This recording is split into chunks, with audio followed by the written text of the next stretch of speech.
August 27th, 1933. East Prussia. Adolf Hitler and Hermann Goering, both veterans of World War I, pay tribute to Field Marshal von Hindenburg in the awe-inspiring setting of the Monument to the Battle of Tannenberg. Hitler declares, "Tannenberg is a symbol. It was here, in 1914, that Germany's destiny was determined." For Hindenburg, 20 years earlier, the Battle of Tannenberg had been the defining event of his life and of the First World War.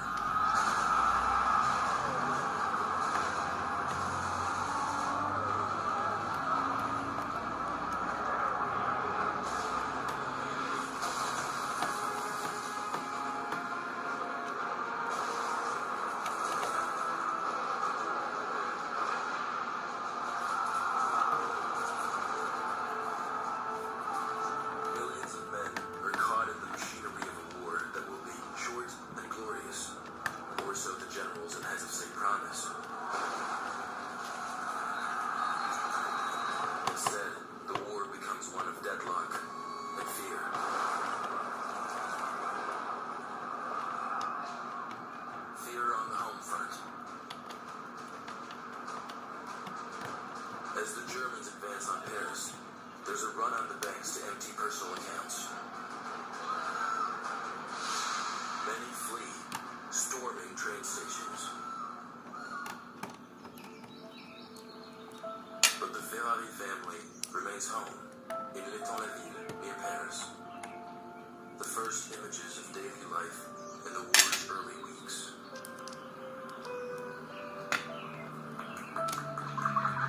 Father gives a military salute. He is confident in the French army.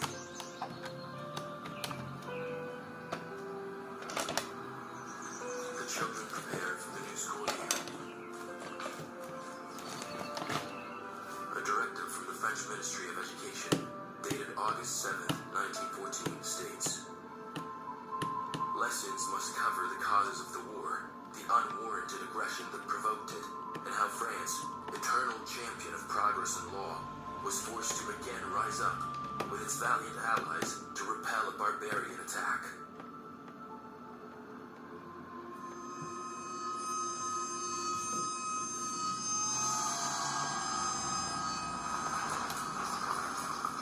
Thousands of refugees from Belgium, northern France, and the Champagne region flee the advancing Germans.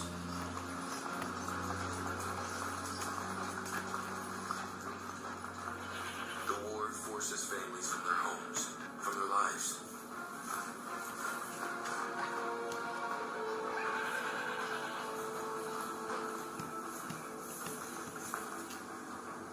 The same panic strikes East Prussia in northern Germany, where the Russians have attacked.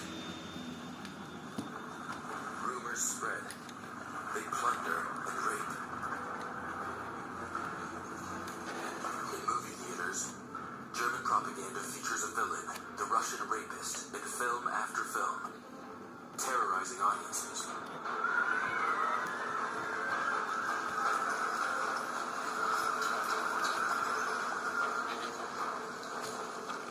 But the Russian advance is orderly. The generals execute their strategic plan, opening a new front which eases the pressure on their French ally. The Russian steamroller, as it is called, made up of two imperial armies totaling 400,000 men, threatens Berlin.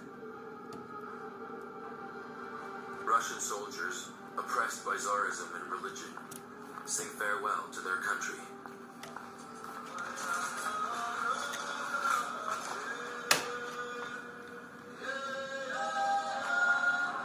But the Russian soldiers do not understand why they must march hundreds of miles and cross the border to defend their homeland. Peasants, for the most part. Many can neither read nor write, and have left no journals or letters.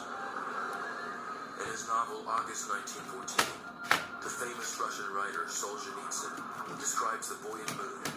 The regiment is a sort of village, the officer a sort of squire, and so long as meals, mass, and vodka are offered, bullets hold no terror for them.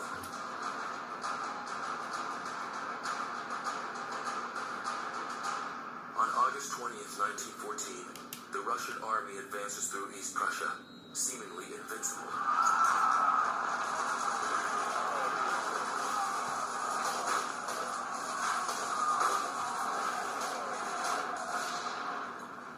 Along with thousands of civilians, the German 8th Army retreats.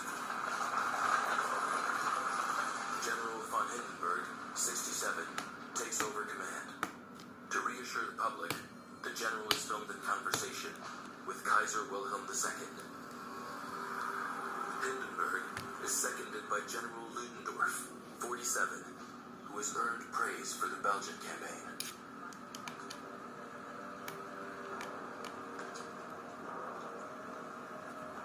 Hindenburg and Ludendorff appear unconcerned.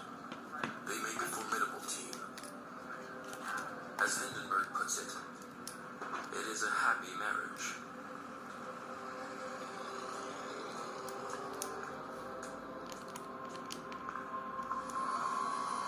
Hindenburg and Ludendorff know they are outnumbered.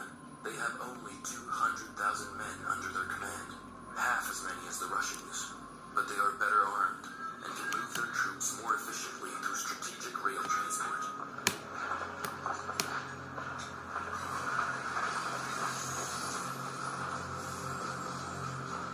Morale among the troops is high. Many of them come from East Prussia. They are defending their homeland. Ludendorff deploys the dirigibles of Count Zeppelin. Huge hydrogen-filled airships that enable him to observe enemy movements.